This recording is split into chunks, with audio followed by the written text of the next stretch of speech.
Nós temos visto já nas últimas 3 semanas, 4 semanas na verdade, falando sobre a perspectiva que Paulo nos traz acerca da vida em família, e hoje nós continuamos isso. Todos vocês que já se casaram há algum tempinho, facilmente podem concluir que quando a gente se casa, a gente não tem ideia nenhuma do que é casamento, não é verdade? Talvez você, em função de algumas realidades do seu lar, do relacionamento dos seus pais, você soubesse algumas coisas que você não gostaria de reproduzir dentro da sua casa. Talvez pelos próprios pais ou por pessoas de fora de casa, do seu ambiente mais próximo, você encontrasse pessoas com uma experiência e com uma família em que você pensa assim, eu gostaria de ter uma família assim, gostaria de ter essa característica na família que eu vier a construir. Mas, a bem da verdade, a grande maioria de nós, quando se casa, casa inconsciente do que é efetivamente uma vida de casado e uma vida familiar, a constituição de uma nova família. Possivelmente, vários de vocês já chegaram à seguinte conclusão, depois de algum tempo de casado: agora é tarde. Quando os filhos chegam em casa, então, aí azeda de vez. Há um poema de Vinícius de Moraes, acerca de ter filhos. O nome do poema é sugestivo, é Enjoadinho.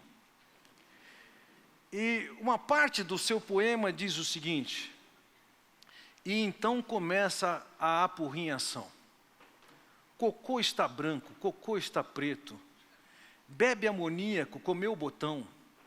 Filhos, melhor não tê-los. Noites de insônia, cãs prematuras, prantos convulsos, meu Deus, salvai-o. Filhos são o demo, melhor não tê-los, mas se não os temos, como sabê-los? Efetivamente, a gente sabe o que é ter filhos quando a gente tem filhos. E percebe o que é o drama e a tensão, e o quanto isso exige e requer de cada um de nós. A minha proposta com vocês nessa noite é trazer a vocês a visão de que na condição de filho de Deus, você como filho de Deus e pai, você se espelha e se referencia na pessoa de Deus Pai, para que então venha educar os seus filhos. Nós estamos inseridos no meio de uma sociedade que está tentando nos dizer e nos pressionar e nos amoldar a que nós façamos as coisas tais como a sociedade diz, o mundo diz, ou os supostos especialistas dizem sobre como devemos cuidar dos nossos filhos, e assim fazem qualquer outro tema. Entretanto, a minha proposta para vocês aqui hoje, explorando o texto de Paulo, é que na condição de pai, a nossa referência é o próprio Deus. E o nosso objetivo é cumprir essa tarefa com a perspectiva de Deus, à maneira de Deus. Na passagem que nós contemplamos nessa noite, Paulo estabelece 2 orientações que um pai deve ter para criar os seus próprios filhos. 2 orientações. No mundo antigo, a grande referência do povo era o Oriente, o nascente do sol. Daí vem o nosso verbo orientar. Eles tinham sua referência, e talvez porque o sol de um extremo ao outro, de um solstício do sul ao solstício do norte, o ângulo que ele forma é praticamente 45 graus, ou seja, onde o sol nasce ele varia. Talvez por conta disso se mudou. O verbo na nossa sociedade é nortear. A gente tem um norte. Vejam, na questão de filhos, nós temos nas Escrituras norteamentos, orientações suficientes para nós sabermos o que temos que fazer e como é que temos que fazer. Seguramente nós não vamos contemplar tudo aquilo que Deus fala sobre esse assunto aqui. Entretanto, nós precisamos considerar essas duas orientações que o apóstolo contempla na passagem que nós vamos considerar hoje, que é somente Efésios capítulo 6, versículo 4. Posso imaginar, vários de vocês estão aqui e nem filhos têm. Alguns de vocês já passaram da fase de educar seus filhos. Para todos nós é uma oportunidade de nós aprendermos e assimilarmos o princípio, os conceitos de Deus, e seja para o seu consumo próprio, seja para a ajuda de outras pessoas ou próximas gerações, é que nós vamos estudar esse texto nessa noite. A primeira orientação que Paulo nos dá aqui em Efésios capítulo 6 é que nós não irritemos os nossos filhos. Veja o que diz ali no versículo 4. Pais, não tratem seus filhos de modo a irritá-los. Bom, em primeiro lugar, vamos tentar definir aqui para quem ele está escrevendo isso. A palavra no grego que aqui foi traduzida por pais é a palavra para os pais, os homens. Não é uma palavra geral, ela não contempla homens e mulheres. Então, de certa maneira, eu diria, essa é uma orientação específica para os homens.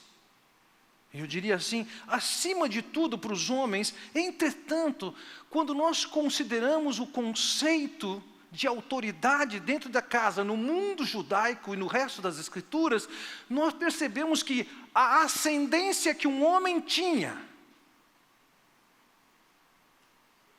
também era compartilhada por sua mulher. Talvez, e isso vai caber a cada um de nós examinar a consciência, quando ele se dirigiu a pais aqui, não irritem os vossos filhos, quem sabe pais, homens, são mais irritadores do que as mães. Vou deixar você chegar a essa conclusão. Veja, no ambiente judaico, como por exemplo Deuteronômio capítulo 21, é dito: se alguém tiver um filho contumaz e rebelde, que não obedece à voz de seu pai e à de sua mãe, veja, um filho rebelde e desobediente é quando ele não obedecia não só ao pai, como também à mãe. Então, o conceito de autoridade dentro de casa e de responsabilidade de dar orientação, instrução e ordem, ela era compartilhada entre o homem e a mulher. Além disso, nós encontramos algumas passagens em Provérbios, eu destaco duas aqui delas, a primeira no capítulo 1, versículo 8, em que ele diz: ouça, meu filho, a instrução de seu pai, e não despreze o ensino de sua mãe. De novo, há uma exortação aqui, a que o filho esteja atento à instrução que vinha do pai e o ensino que vinha de sua mãe. Ambos tinham uma participação no lar. Há quem diga, e provavelmente seja isso mesmo, que quando o Provérbios foi coletado, já que tem uma série de provérbios, não só de Salomão, aqui havia uma reprodução do que ele ouviu do pai dele, Davi. Por essa razão, nós vamos encontrar um pouco mais de 20 vezes essa expressão, filho meu, meu filho. Como se ele tivesse ouvido do próprio pai o que ele deveria fazer. No capítulo 6, versículo 20, novamente nós encontramos: meu filho, obedeça aos mandamentos de seu pai e não abandone o ensino de sua mãe. Notem, o ensino, a instrução, a orientação dentro de casa não é atribuição nem específica e nem prioritariamente da mulher. A instrução, a orientação, a educação do filho era responsabilidade do homem compartilhado com sua esposa. Assim era no judaísmo, ainda que a nossa passagem dirija especificamente a homens o termo empregado é para homens, a gente olha aqui naquele contexto e sabe que essa instrução envolvia o que os pais tinham que fazer com seus filhos. Mas além dos judeus, e o que eles aprendiam, o que aprendiam das Escrituras, existiam aqueles judeus que estavam muito mais influenciados pelo pensamento helenista, o pensamento grego dos seus dias. Qual era a visão que eles tinham de família? O pai tinha extrema autoridade sobre os seus filhos. Ele tinha até mais autoridade do que sobre seus escravos. Paulo, quando escreve, está escrevendo para judeus que são tementes a Deus, ou ex-judeus tementes a Deus que se converteram, está escrevendo para uma comunidade de judeus que provavelmente vieram desse ambiente helenizado, mas também ele escreveu, e talvez principalmente, para pessoas que vinham de dentro da sociedade do Império Romano, que não tinham esse pano de fundo judaico de nenhuma espécie. E aqui a coisa pegava. Porque um pai romano, como nós já vimos antes, ele tinha uma autoridade tal, que era marcado naqueles dias, a relação de pai e filho, por crueldade, dureza, e como uma escravidão. No primeiro século da nossa era, Sêneca e Plutarco falavam da necessidade de se tratar os filhos de uma maneira honrosa, porque não eram tratados assim. Ele defendia que se usasse a razão e o encorajamento dos filhos, e que se evitasse a força bruta que gerava desencorajamento no coração dos filhos. Foi Sêneca quem escreveu o seguinte: nós abatemos um boi bravo, estrangulamos um cão raivoso, enfiamos a faca em uma vaca doente, crianças deformadas e fracas as afogamos. Lembrem-se, no contexto do Império Romano, o pai tinha o pátria potestas, a autoridade de pai. Quando a criança nascia, o pai poderia fazer um movimento com a sua mão. Se ele levantasse o dedo, o filho viveria naquela casa. Se ele abaixasse o dedo, não. Assim era comum no mundo antigo, nos tempos de Roma, que os bebês indesejados e reprovados pelos seus pais fossem colocados na rua. E dia a dia, passavam serviços que recolhiam aqueles bebês e que eram levados para um centro onde eles eram encaminhados para serem futuros escravos ou futuras prostitutas. Essa era a realidade do mundo para o qual Paulo está escrevendo, o mundo no que ele viveu. William Barclay, falando sobre o mundo antigo, ele diz: o pai romano tinha poder absoluto sobre a sua família.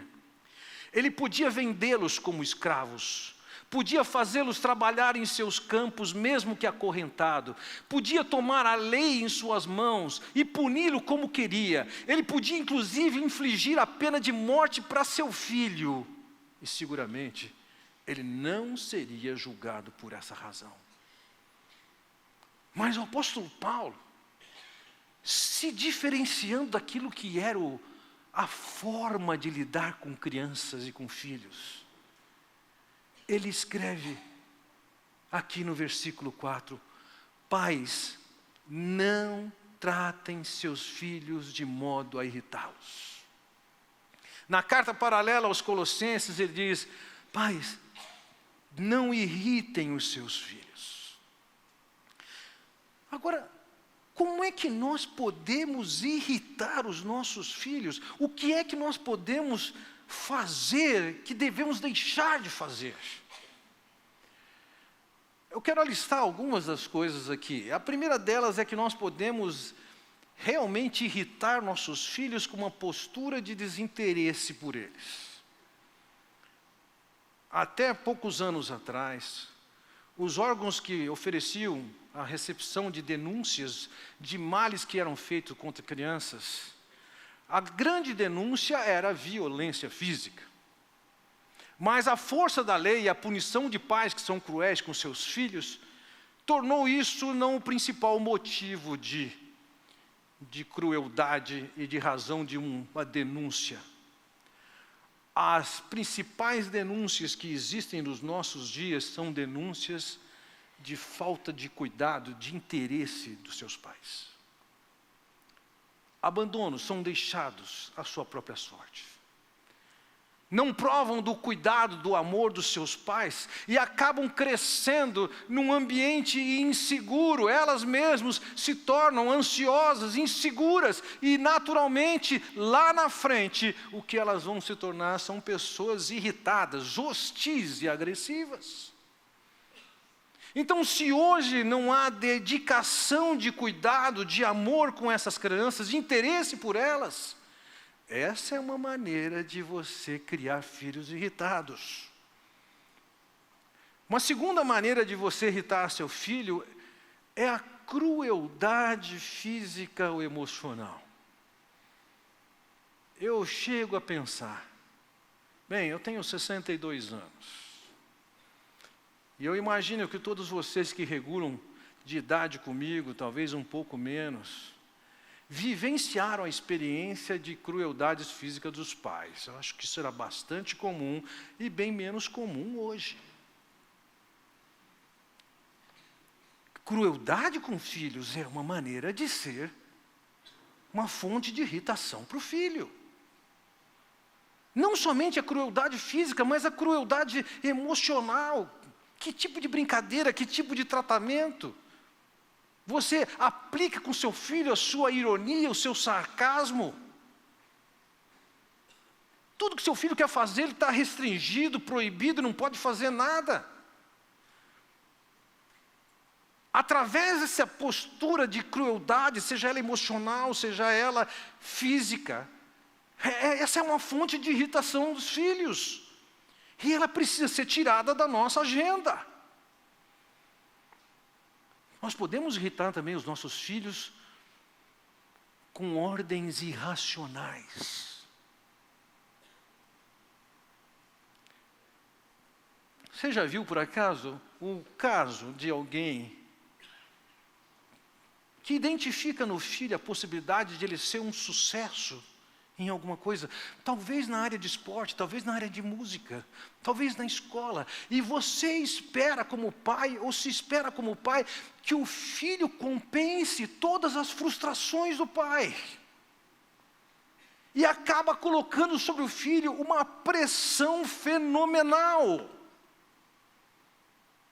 Não é raro no Brasil, como sendo um país de futebol, ou pelo menos assim foi durante algum tempo, a maneira como pais insistem que seus filhos sejam um sucesso jogando bola.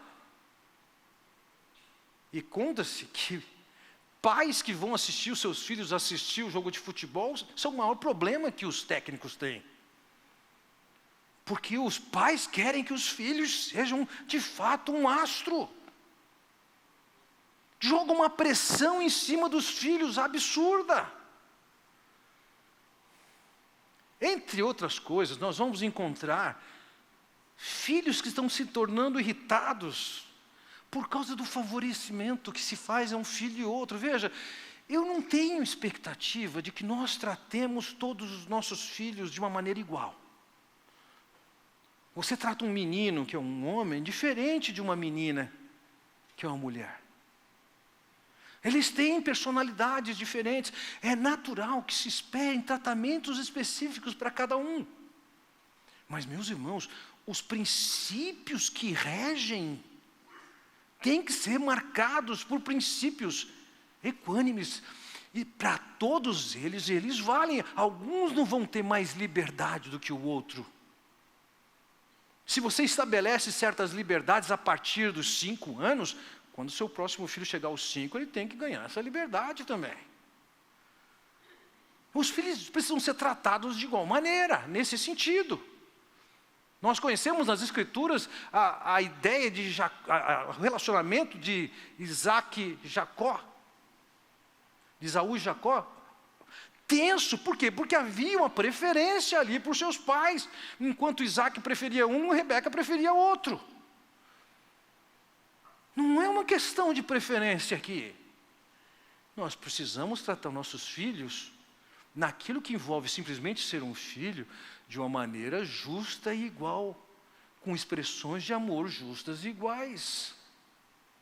Nós irritamos nossos filhos quando nós estamos prontos para anotar todas as falhas que eles cometem, mas nunca os encorajamos, os elogiamos e reconhecemos o bom trabalho que eles fizeram.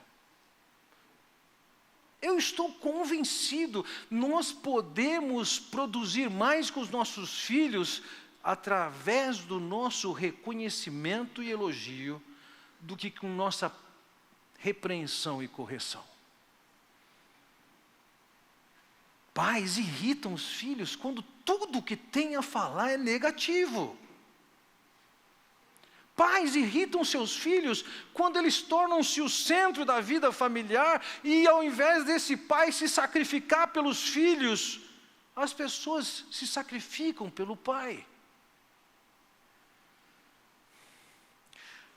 Há um outro aspecto que eu quero considerar com vocês. Hoje eu separei alguns filmes para nós assistirmos aqui, e acho que eu vou exagerar um pouquinho nos filmes, serão 3 filmes. E eu gostaria que a gente olhasse o que nós podemos estar fazendo aqui, que incomoda nossos filhos. E a minha motivação em pegar esses filmes é olhar o que o mundo lá fora está falando. E quando eu estou pegando o que o mundo lá fora está falando, não é para aprendermos com o mundo, porque eu creio que as Escrituras trazem toda a orientação e instrução de que precisamos. Mas o que está acontecendo nos nossos dias, em algumas áreas, é que o mundo está fazendo a autocrítica de instruções e escolhas que foram ensinadas no passado e que perceberam agora que não está funcionando, que nós temos que mudar o que nós estamos praticando como mundo. Se nós tivéssemos debruçado sobre as Escrituras e pesquisando somente o que as Escrituras falam sobre o assunto, nós já teríamos material suficiente. Mas como nós também somos seduzíveis pelas propostas que vêm do mundo, vale a pena nós olharmos o que algumas pessoas do próprio mundo estão falando sobre práticas comuns dos nossos dias na área de educação dos nossos filhos. Então vamos assistir esse vídeo agora. Geração moral e cívica é aquela pessoa que nasceu ali entre 60, 70 e início dos 80, pagou moral e cívica quando estudou, ralou, estudou em escola pública, passou necessidade, usou roupa dos outros doada, usava conga, quichute e bamba, botava preguinho na havaiana quando torava para poder continuar usando. Usava o livro do ano passado? O livro do ano passado apagava, comprava o livro do professor e cobria, né? Encapava o livro, pegava transporte escolar ruim, conseguiu vencer, conseguiu se estabelecer na classe média, conseguiu ganhar bem, e quando fez um retrospecto da própria vida, teve uma ideia infeliz. Meus filhos não vão passar por isso. E esquecendo que foi exatamente porque passou por isso que se tornou quem se tornou. E com isso não se quer dizer que se você pode comprar uma roupa para o seu filho, que você vai pegar a roupa dos outros, mas é que nós saímos das muitas dificuldades que nos forçaram a crescer para as muitas facilidades que destroem as pessoas. Eu sinceramente te digo, eu estava conversando com minha esposa um dia desse, recentemente. Eu disse para ela, eu agradeço muito a Deus de eu ter nascido numa família que era de classe média baixa. Porque se eu nascesse numa família com Netflix, internet banda larga, TV por assinatura, shopping, videogame, Xbox, não sei o quê, sem gostar de estudar como eu gosto, não tinha dado certo não. Então assim, as facilidades que a classe média dá, e isso não é só para a classe média não, porque tem pessoas que não têm muita condição financeira, mas mimam os filhos. Porque mimado, o conceito de mimado na minha infância era assim, de filhos de rico. Hoje mimado é qualquer pessoa que cria o filho com um padrão de vida acima do real e que dá tudo e não oferece dificuldade. No sentido de entender que essas dificuldades, elas fogem ao caráter e desenvolvem uma coisa que virou modismo, mas que é uma verdade, a resiliência, que é a capacidade que o meu psiquismo tem de suportar a frustração, acabar um namoro, perder uma prova, não conseguir meu objetivo, sem pensar em me matar por causa disso. Entende? Em vez de pensar em me matar porque não consegui o que eu queria, eu penso em fazer tudo de novo até dar certo. Então, o que aconteceu com essa geração moral e cívica? Se esforçou, ralou, venceu e depois não quis que o filho passasse por nada disso. Aí foi para um extremo oposto. Também tinha uma educação mais rígida de parte dos pais. Os pais eram mais distantes dos filhos. Pensavam, não, mas eu quero ter uma relação mais democrática com meu filho. Aí tiveram outra ideia infantil. Eu vou ser amigo dos meus filhos. E esse é um conceito errado. Porque veja só, uma coisa é eu ter uma relação mais próxima com os meus filhos do que os meus pais tiveram comigo e ter uma relação mais amistosa. Outra coisa, eu sair da minha posição exclusiva de pai e de mãe para ir para uma posição comum de amiguinho. Porque no momento que eu faço isso na criança, eu deixo meu papel e minha hierarquia, que é fundamental para a formatação do caráter e do ego da criança, e vou tratá-la como um igual. E aí você vê pai e mãe se trocando com o menino, brigando como se fosse menino, não ficando no seu lugar. Então é preciso que você esteja na sua ordem para que a criança também estabeleça a ordem dela. Ela precisa olhar para você e sentir confiança. Precisa sentir autoridade. Ela precisa saber que você ordena o lar. Os cuidadores, os pais ordenam o lar. Porque um dia ela vai fazer isso no dela. Você sabe o que acontecia quando a gente queria ver uma TV e o pai estava na sala? A programação era de quem? Dele. Do pai. O que a gente fazia na adolescência quando começa a revolta? Nada não, eu caso e vou ter minha casa. Que bom, né? Graças a Deus. Casou e saiu. É a sua independência, né? seu controle, né? Então, o que é que acontece? Hoje em dia você chega numa... Já aconteceu, chega na casa de um casal de amigos, você chega na sala, a sala está tomada de brinquedo, nada contra isso. A criança está vendo TV, geralmente um desenho dela repetidamente, né? E você chega, ela não olha para você, os pais não obrigam ela a lhe cumprimentar, ou então fala assim, olha quem chegou, diga oi para tio. A criança não ignora, aí o pai dá uma risadinha e fez, está concentrado no desenho. Isso é má educação. Chegou uma visita, ela tem que, oi, como é que você está? E aí tem 4 adultos na sala, é a hora da criança entender que os adultos precisam conversar, entendeu? E ela se retirar. E ela se retirar, ou então ela ficar junto, brincar junto, mas ela não, ela continua monopolizando o ambiente, a televisão bem alta com desenho, você tentando conversar, a criança no centro de tudo isso, ela acha que todo mundo vai tratar ela assim, que no emprego vai ser assim, que quando casar com outra pessoa vai ser assim. Ela chega altamente egocêntrica nos ambientes. Monopolizando. Monopolizando 90% das demissões não é por incompetência técnica de fazer tarefa. Comportamento. É comportamento. Incapacidade de estar em grupo. A maneira como você acaba tornando o seu filho o centro do seu lar e todas as coisas em função dele, é uma boa maneira de você ter um filho irritado no futuro. Max Geringer diz que as pessoas são contratadas nas empresas por causa das suas capacidades, mas são demitidas pela sua incapacidade de se relacionar com as pessoas. Quando um pai reconhece a sua autoridade, vivencia a sua autoridade, não delega a sua autoridade, e exerce a sua autoridade com seu filho, colocando o seu filho no devido lugar, dentro do plano de Deus, esse pai está transmitindo ao seu filho segurança para ele, e segurança no mundo em que ele vive.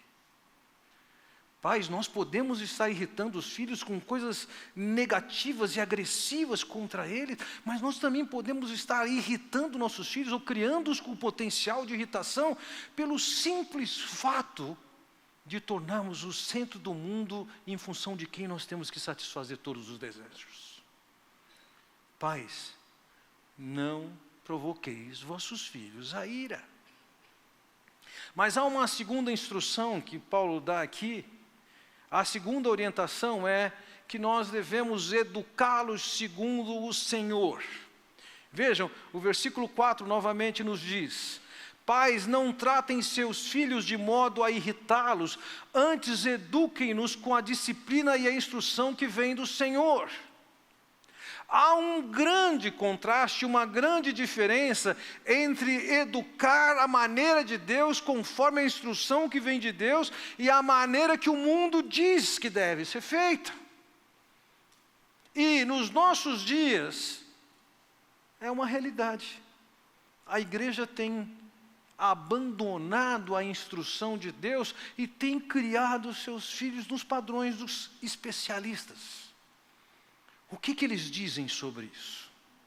Vejam, o texto aqui nos diz que nós devemos educá-los. A palavra grega que foi traduzida aqui por educar é o verbo ekitrefo. E o verbo equitrefo, ele contemplava desde a ideia de prover a comida, nutrir, como também contemplava a ideia de tratar com carinho, e também de levar da infância à maturidade. A função de pai não é simplesmente gerar uma vida. A função de um pai passa por nutri-lo, tratá-lo com carinho e levá-lo à maturidade.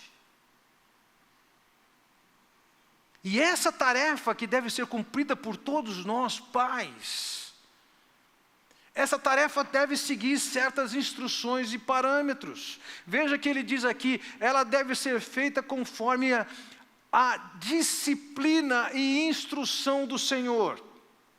A palavra que foi traduzida por disciplina aqui, é uma palavra que nós temos alguma familiaridade nos nossos dias. A palavra era a palavra paideia, que dá origem à nossa palavra pedagogia, ou a primeira parte da palavra pedagogia. A palavra paideia, ela envolvia a educação, mas ela envolvia o aspecto do treinamento. Algum conhecimento era passado, mas havia um processo de disciplina, de andar naquele treinamento. Pensando no exercício de profissões, eu creio que é uma delas que me chama a atenção como a maneira como ela nos faz pensar nessa função, do tipo de função de paideia. Eu me refiro aqui aos fisioterapeutas. Um fisioterapeuta, ele identifica um exercício que tem que ser feito e como ele tem que ser feito. Ele vai dizer a você que você tem que fazer o exercício, e com o perdão dos fisioterapeutas, ele fica policiando você. Porque você tem que fazer do jeito que ele determinou que tem que fazer. Você não faz de qualquer jeito. Você tem que fazer do jeito que ele está determinando. No ritmo que ele está determinando. Não é você que escolhe a carga, que vai bater o recorde lá. Não, ele quer um movimento bem feito, repetido. E isso cura. Essa forma do fisioterapeuta trabalhar, que não envolve tanto conhecimento passado, embora passe algum, principalmente se o cliente fizer muita pergunta. Na verdade, o que ele vai fazer é o quê? É te treinar, te disciplinar. Você tem que fazer aqueles movimentos daquela maneira, naquele ritmo, com aquela intensidade. Quando envolve a nossa educação com os filhos, não é simplesmente falar para ele, faz isso e faz aquilo. Mas envolve uma disciplina, um treinamento. Há a instrução do que deve fazer, mas mais do que a instrução, há um treinamento envolvido, uma disciplina. E isso envolverá quase sempre também as palmadinhas disciplinadoras que hoje alguns estão resgatando na autocrítica que o mundo tem feito. É função nossa. Nós não damos um recado para o filho, nós treinamos o filho. Nós não falamos simplesmente o que ele tem que fazer, nós treinamos o filho. Nós treinamos o filho e isso requer atenção, tempo, insistência, perseverança. Eu costumava dizer, quando meus filhos eram pequenos, que eu tinha aprendido que lar não era um lugar de descanso. Lar é um lugar de grandes trabalhos a serem feitos com os filhos. A segunda palavra que ele chama aqui, depois de disciplina, ele diz que nós temos que educar conforme a instrução. Vocês que têm se preparado e sido treinados na área de aconselhamento bíblico, seguramente se depararam com a palavra que foi traduzida por instrução aqui, a palavra nustesia. Nustesia envolvia a ideia de influenciar a mente. Passava por ensino, advertência e correção. essa ideia aqui, a instrução, a anustefia, ela tinha muito mais o conhecimento que era passado. Então vejam, essas duas palavras juntas, a instrução e a disciplina, elas incluem, primeiro, o conhecimento que nós temos que passar para os nossos filhos, e além do conhecimento, a disciplina, a instrução, o treinamento, objetivo para que ele venha fazer o que ele tem que fazer. Essa segunda palavra tem a sua ênfase na área verbal, enquanto a primeira palavra na educação, dá condições de saber fazer, de conseguir fazer o que tem que fazer. E isso tinha que ser feito, conforme ele diz, com a instrução e disciplina que vem do Senhor. A instrução e disciplina tinham que ser baseadas naquilo que Deus fala, e não no que o mundo fala. Há cerca de 30 anos, alguém começou a dizer que nós não podíamos dizer não para as crianças. Dizer não para a criança vai acabar criando bloqueio na criança. Eu lembro de ouvir alguma terapeuta falar, não, se a criança vai fazer cocô no tapete, você não pode dizer não, porque senão vai criar bloqueio. Não vai criar bloqueio. Se livre dessa tarefa de ter que limpar o tapete depois. Não vai. Sabe, e durante muito tempo, e nós estamos colhendo os resultados da nossa sociedade, é proibido dizer não. O não para você está permitido, mas para o seu filho você não pode dizer. Agora, a sociedade já está começando a colher os resultados disso. E alguns, no meio dessa sociedade humana, estão olhando para o que está acontecendo e estão começando a dizer, opa, nós precisamos resgatar o não, nós jogamos o não fora e precisamos trazer ele de volta. Assista esse vídeo, vamos conversar depois sobre isso. I want to tell you about an essential vitamin you've probably never heard of. If you're a parent or plan to be one, it might be more important to your child's growth than all other vitamins combined, and only you, a parent, can provide it. I call it vitamin N, the word no. More and more children, I find, are suffering from vitamin N deficiency, and they, their parents, and our entire culture are paying the price. Let me illustrate my point with a story that's quite typical. A father, I'll call him Bill, gave his son, age 5, pretty much everything the little boy asked for. Like most parents, Bill wanted more than anything for his son to be happy, but he wasn't. Instead, he was petulant, moody, and often sullen. He was also having problems getting along with other children. In addition, he was very demanding and rarely, if ever, expressed any appreciation, let alone gratitude, for all the things Bill and his wife were giving him. Was his son depressed, Bill wanted to know? Did he need therapy? His son, I told him, was suffering the predictable ill effects of being overindulged. What he needed was a healthy and steady dose of vitamin N. Overindulgence, a deficiency of vitamin N, leads to its own form of addiction. When the point of diminishing returns is passed, and it's passed fairly early on, the receiving of things begins to generate nothing but want for more things. One terrible effect of this is that our children are becoming accustomed to a material standard that's out of kilter with what they can ever hope to achieve as adults. Consider also that many, if not most, children attain this level of affluence not by working, sacrificing, or doing their best, but by whining, demanding, and manipulating. So in the process of inflating their material expectations, we also teach children that something can be had for next to nothing.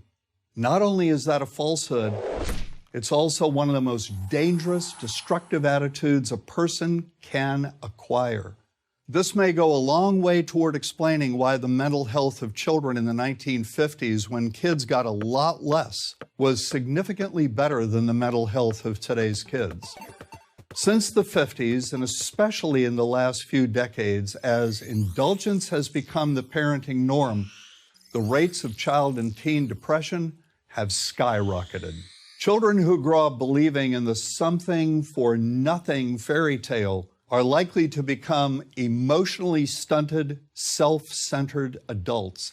Then, when they themselves become parents, they're likely to overdose their children with material things. The piles of toys, plushies, and gadgets one finds scattered around most households.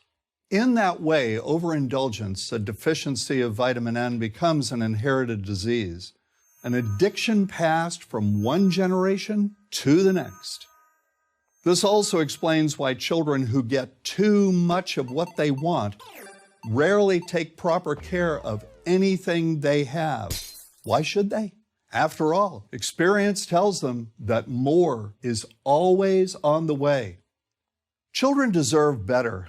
They deserve to have parents attend to their needs for protection, affection, and direction.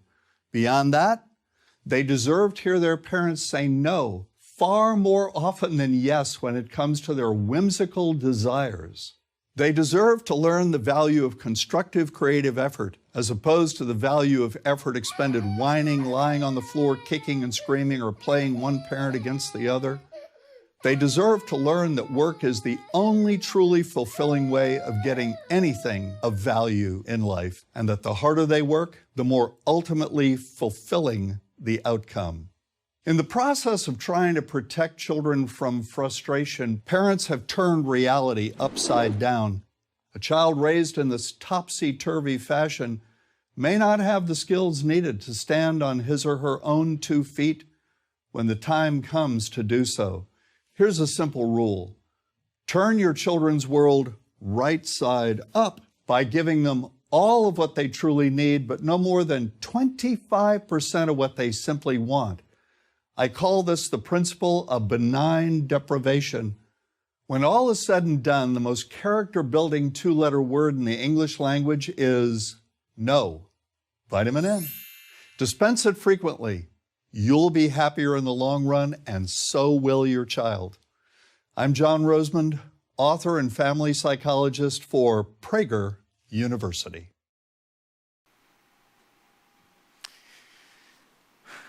O não está sendo resgatado. Quando Deus escreveu os 10 mandamentos, é um não atrás do outro. É uma referência para nós. Nós temos que ensinar nossos filhos quais são os limites que Deus estabelece. E nessa perspectiva e proposta de profundo consumismo, nós temos que dizer para os nossos filhos que a vida deles não é em função do que eles consomem. Eventualmente eu sento com a minha neta de 5 anos e assisto algum desenho animado com ela. E eu noto algumas coisas com isso. Ela tem suas demandas. Toda hora que passa uma propaganda de eu preciso de um desse. Mãe, eu quero esse. E os pais vão falando para ela, vai anotando aí. Quando chegar seu aniversário, você escolhe o que você quer ganhar. E ela já deve ter uma lista enorme na cabeça dela. Dias atrás ela falou para o pai, ela tem 5. Esse aqui você me dá quando eu tiver 10 anos. Eles têm essa demanda, eles querem dizer para você o que você tem que fazer. Quando eu tinha 14 anos, eu lembro que já comecei a trabalhar e minha mãe falou assim, meu filho, a partir de agora que você está ganhando salário, tanto por cento do seu salário fica para casa. Que injustiça eu achei que era. Quando meu filho saiu da faculdade, nesse momento voltou para casa também e estava trabalhando, eu falei, querido, a partir de agora você tem que pagar tanto para ficar aqui em casa. Você acha que era o dinheiro que eu queria? Era investir, eu continuar investindo na responsabilidade deles. Dias atrás, a minha neta chegou do meu lado e falou assim, vovô, coloca no desenho. Eu falei assim, não, eu estou assistindo um jogo de futebol. Eu falei, vovô, coloca no desenho, por favor. Eu falei assim, não, eu vou assistir o jogo de futebol. Ela virou para mim e falou assim, please. Não, e para de pedir. Meus irmãos, nós não podemos transformar nossos filhos nos grandes consumidores, como se eles fossem os senhores, e nós estamos lá para atender tudo o que eles têm. Crianças pequenas com tudo com brinquedo eletrônico, e os pais ocupados também com seu próprio brinquedo eletrônico. Parem. Você tem a responsabilidade de educar seu filho na instrução e na disciplina do Senhor. Então vejam, o mundo já está fazendo uma autocrítica, está dizendo o não é fundamental e tem que ser usado na educação dos nossos filhos. Isso está sendo resgatado. Nos nossos dias, a igreja tem sido profundamente pressionada por o conceito de ideologia do gênero. Eu não sei o quantos de vocês percebem o quanto isso afeta ou afetará a vida da sua família. Bem, se o conceito de ideologia do gênero se tornar generalizado, entenda uma coisa, isso não ameaça simplesmente princípios cristãos, isso ameaça sim a sobrevivência da humanidade. Deus nos criou, homens e mulheres, e por mais que se faça uma cirurgia, não vai mudar a sexualidade da pessoa. Isso está descrito em cada célula do corpo humano dela. Agora, nos nossos dias, essa visão da ideologia do gênero tem uma maneira de entender a história e uma proposta de como vai se viver agora e o que deve ser feito com seu filho na escola dele. Alguns já estão se levantando e se manifestando. Eu quero ouvir, quero que vocês assistam um pedaço de um vídeo de alguém que faz essa autocrítica da sociedade, onde é que nós estamos chegando. Vamos assistir. Men and women need each other. One cannot exist without the other. That is elemental biology. It's also the reality that each one of us has lived with our parents and siblings and friends. When men fail, all of us suffer. How did this happen? How can we fix it? We hope that this series, each Wednesday this month, answers those questions. Jordan Peterson is a professor at the University of Toronto. He's written a lot about the decline of modern men. We spoke to him recently. Jordan Peterson, thanks for joining us. We've got a long list of statistics that paint a pretty clear picture that boys seem to be falling behind relative to girls in the United States. Why do you think that is? I think that that's partly a consequence of directed policy.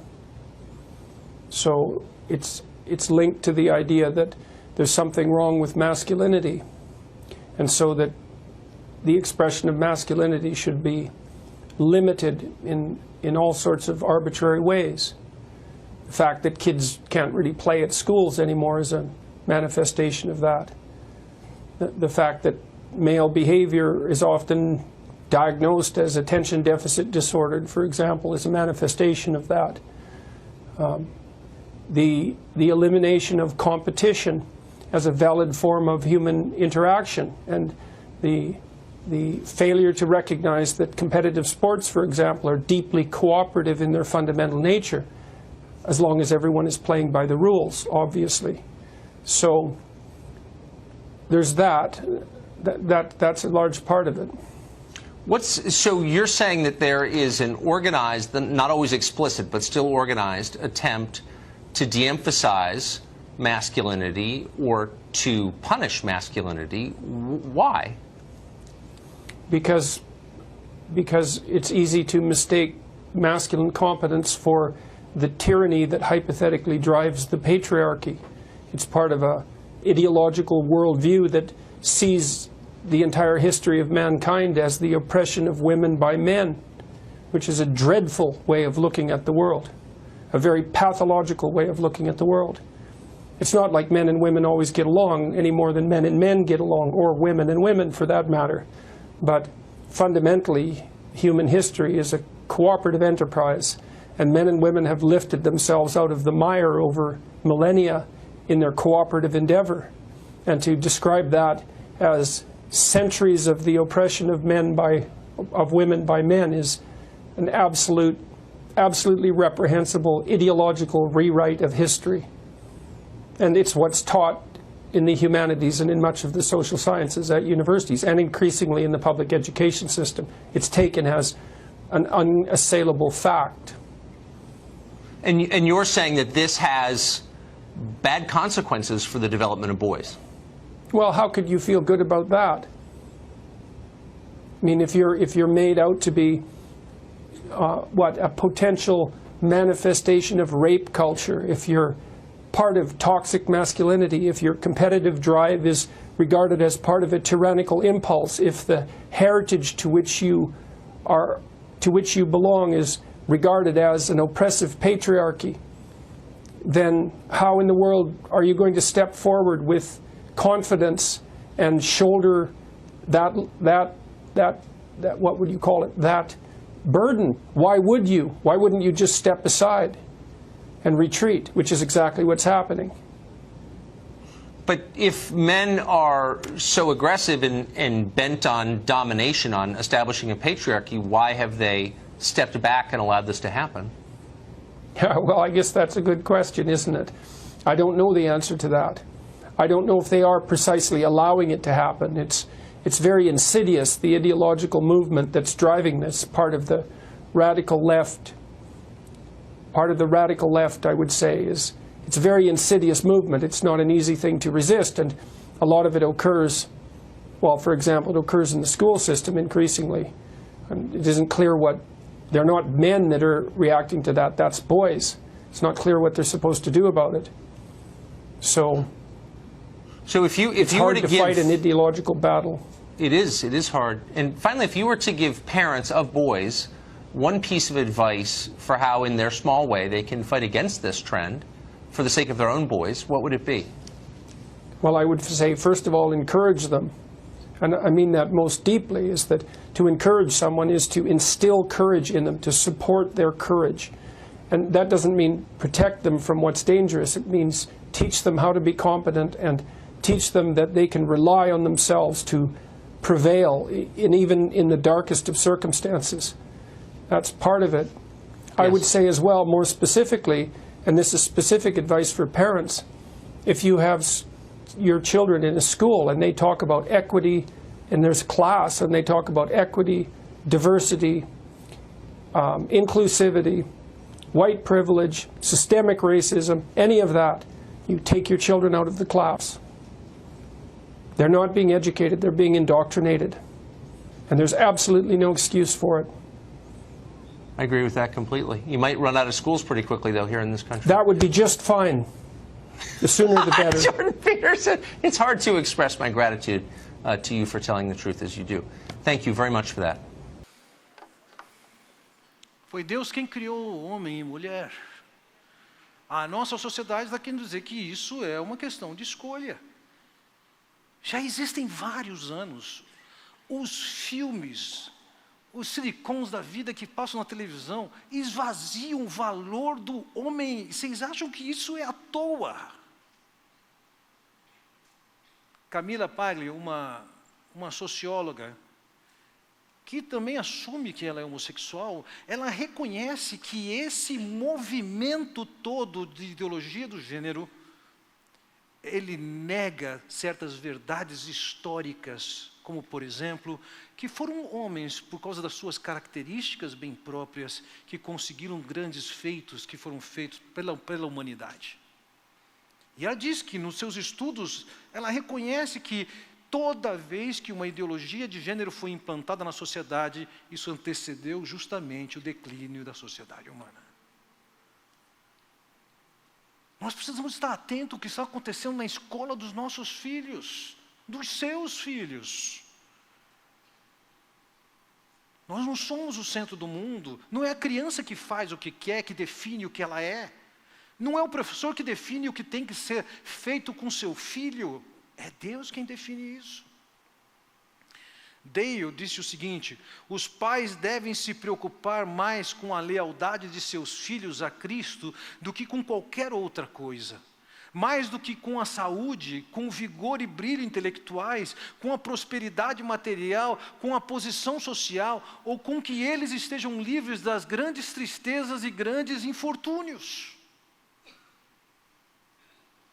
São vocês, pais, que são responsáveis a treinar seus filhos na orientação de Deus. Isso significa você os introduzir no conhecimento de Deus. Vocês que têm filhos pequenos, homens e mulheres, podem dizer: o meu desejo é firmar na mente do meu filho a percepção de Deus que tem um plano amoroso para nós, para Ele.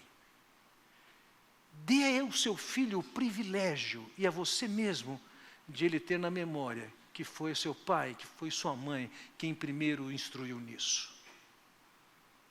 Quem é responsável por educar seu filho não é o semear, não é a escola bíblica, não é o pastor da igreja. Eventualmente, um pastor ou alguém mais poderá ser uma bênção de Deus e ajudá-lo na sua tarefa, mas essa é sua responsabilidade. É você que tem que instruir seu filho.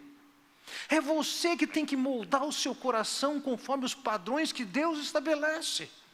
É você que tem que identificar as nuances do seu pecado, do engano, da maldade, e moldá-lo segundo a orientação que vem de Deus.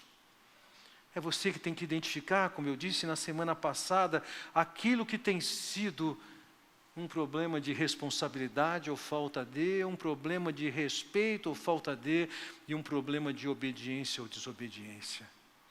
E nós temos que levar nossos filhos a respeitarem as pessoas, nós temos que levar nossos filhos a serem hábeis, e nós temos que levar nossos filhos a serem obedientes a Deus.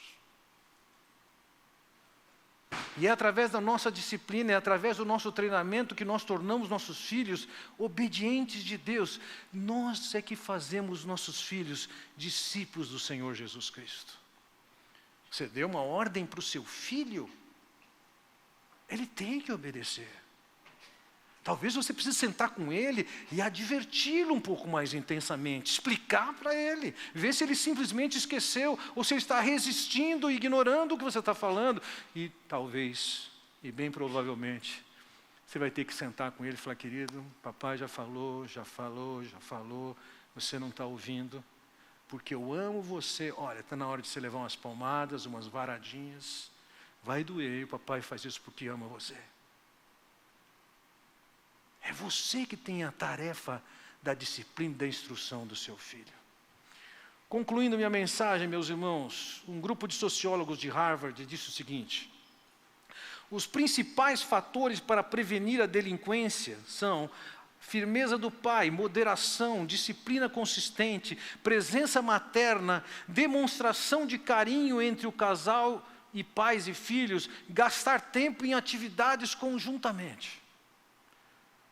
Um psiquiatra cristão chamado Paul Meyer disse o seguinte: o que é necessário para preservar o filho no futuro? O amor entre o casal e pelos filhos, firmeza, disciplina consistente, consistência de padrões para pais e filhos, pais como líder do lar, e acrescentou que a vasta maioria dos neuróticos cresceu em lares sem a presença do pai ou dominado pela mãe.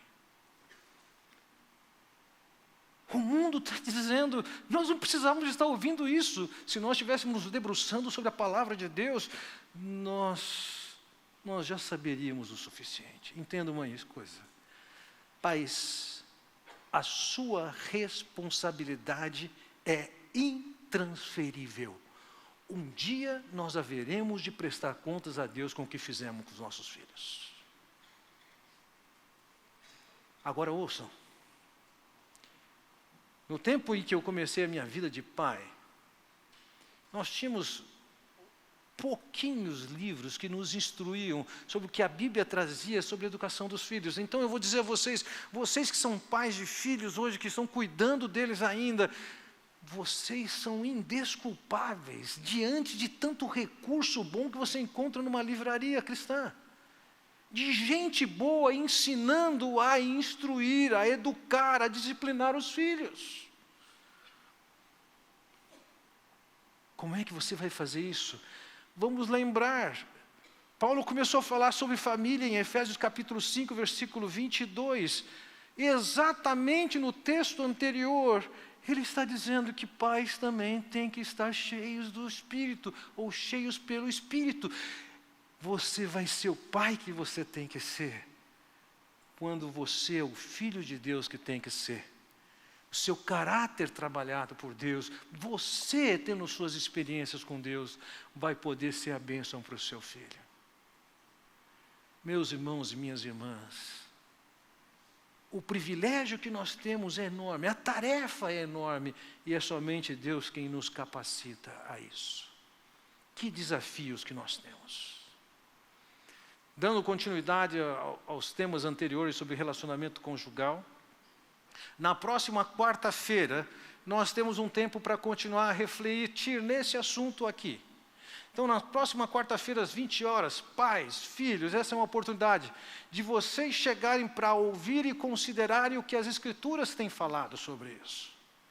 Mas, além disso, além desse tempo na quarta-feira, eu gostaria que agora nós fizéssemos nosso tempo de oração. E eu sei, veja, eu enxergo vários de vocês que, como eu, não temos mais a tarefa de educar os filhos, e talvez olhando para um material como esse, fala, meu Deus, como eu falhei. Você não vai poder educar seu filho a partir de agora. Você pode confessar a Deus seu pecado, mas você pode colocar diante de Deus alguns pedidos, e eu quero compartilhar com vocês esses pedidos, e pedir que você ore com a sua esposa, com seu marido, ou mesmo sozinho. Em primeiro lugar, que você ore para que seus filhos alinhem seus corações de acordo com a vontade e com o plano de Deus. Em segundo lugar, que vocês orem por vocês mesmos, para que vocês entendam e comprem essa luta da tarefa de criar os filhos que pertencem a você. E por fim, eu queria desafiá-los a orar, para que Deus vá além da sua capacidade. Muitas coisas nós não podemos fazer com os nossos filhos, mas Deus diretamente pode fazer, ou Deus pode usar um outro instrumento na vida deles. Então, nesse tempo, vamos ter um tempinho de oração, em pequenos grupos, e logo mais, então, eu oro.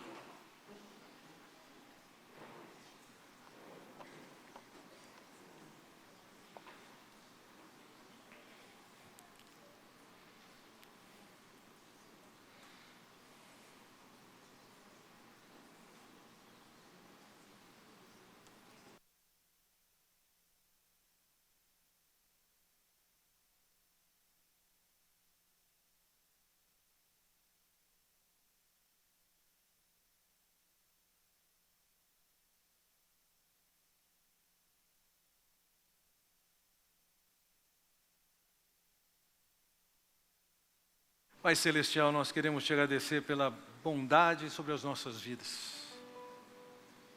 Quero te pedir, Pai bondoso, pelos pais que aqui estão representados, abençoa-lhes.